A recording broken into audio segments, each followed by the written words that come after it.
Lana is smart enough to not do certain things.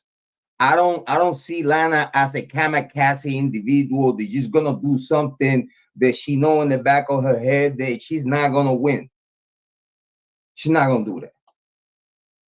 And as soon as she starts seeing it, and just again, I'm by the way, I'm Jrod on point. My name's to explain what I'm talking about.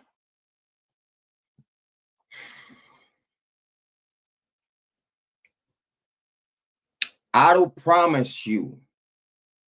I'll promise you. And listen, and if I'm wrong, I'll come live with Lana if she want me and all these other shit to make it right. If I'm wrong, but I stand on that Lana not gonna do it. Because soon as she see that no one in legacy media, not even the coalition, give a fuck. Because if they did, they would have done something long time ago. They would have started talking about what they're getting right now and seeing that, dude, we need to look into this. Everything that they said, what they said, how they said it, everything is out the fucking door. It just content creators are not talking about it like that.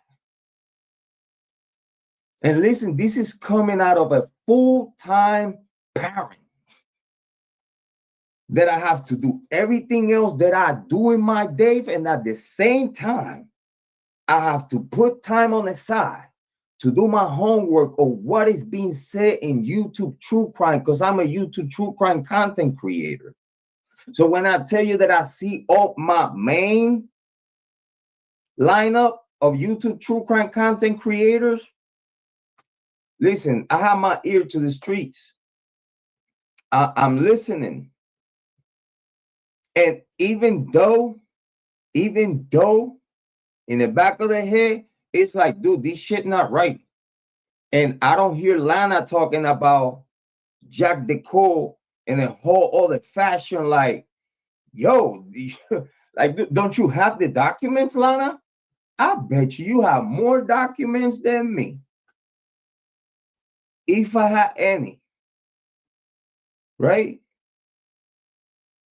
I bet you Lana had on the resource that I think probably 95% of YouTube true crime has done. I think Lana has upscaled her skills and her research to the 100%. And if you ask me, besides Sleuty Goose, Lana is one of the best researchers, hands down. How in the heck Lana Oriani support Jack Decor? I wish he was here so we could have a conversation. This is what is on the title. Is Lana the misinformation problem within the smaller content creators, which she has a big community? Again, I have 2,400 subscribers. There are Lana subscribers, all of them.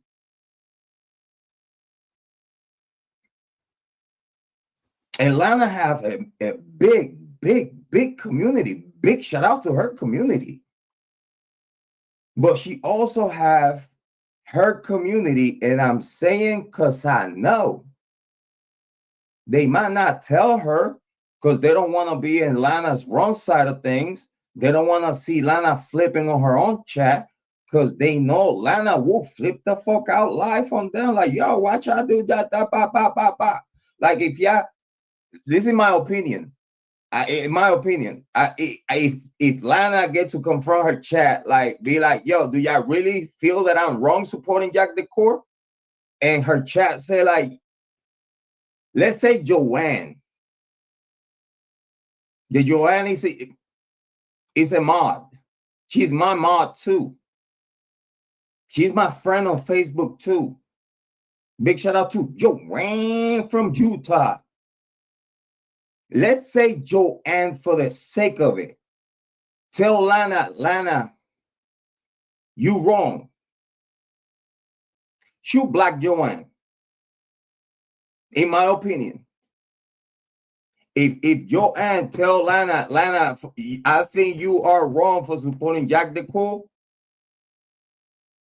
I think Lana will moderate her and probably black her.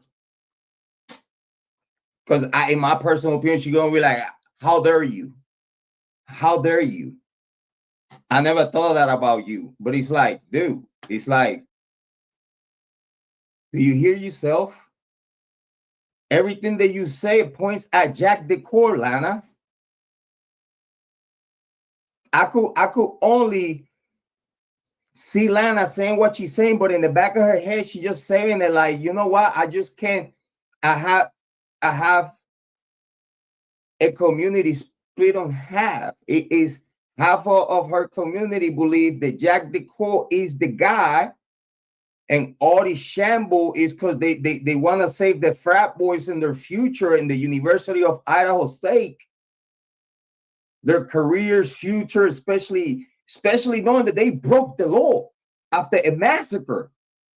After a massacre of 4 young adults, they committed more crimes to cover this crime. And people in high places,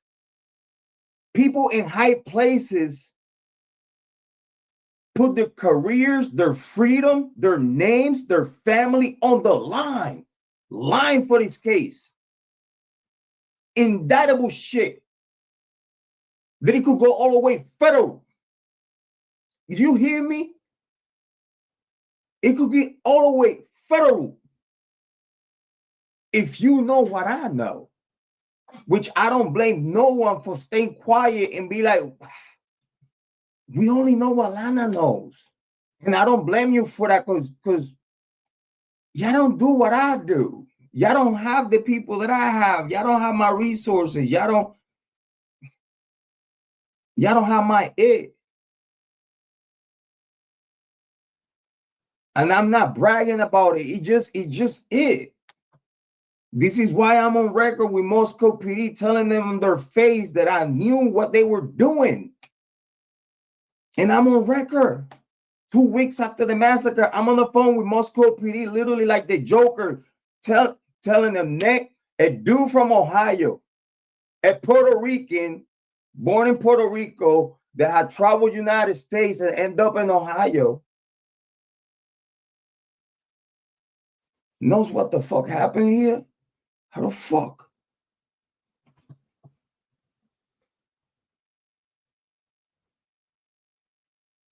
With names? This dude, and this is truth, facts.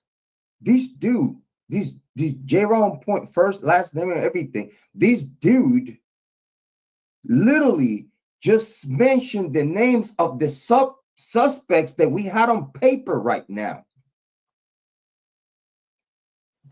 This dude just mentioned the names of the people that we are interrogating to have fillers to cover this shit. The same people that I told them that they clear. That I told them, how are you going to clear these people with what? With what? And I know they freaked out. I know it was like a deathly silence with the operator. The operator, I know how her supervisor right behind her. I heard him telling her what to tell me and shit. And we stayed on the phone for 35, 40 minutes. I hang up. I did not hang up before I told him. And by the way, I know that the University of Idaho don't want no blood on their hands. I know that with that, I did the drop mic. I dropped the mic on Moscow PD on the phone. I said, tip recorded. On it, recorded tip. We have first and last name. I literally dropped the mic on the tip. Right on them. Listen.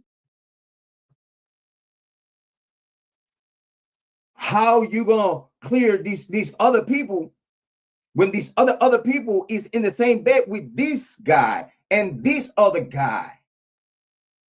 And the whole plot with y'all. So I literally told Moscow PD, I know what you're doing. This is being said to them 2 weeks after the massacre.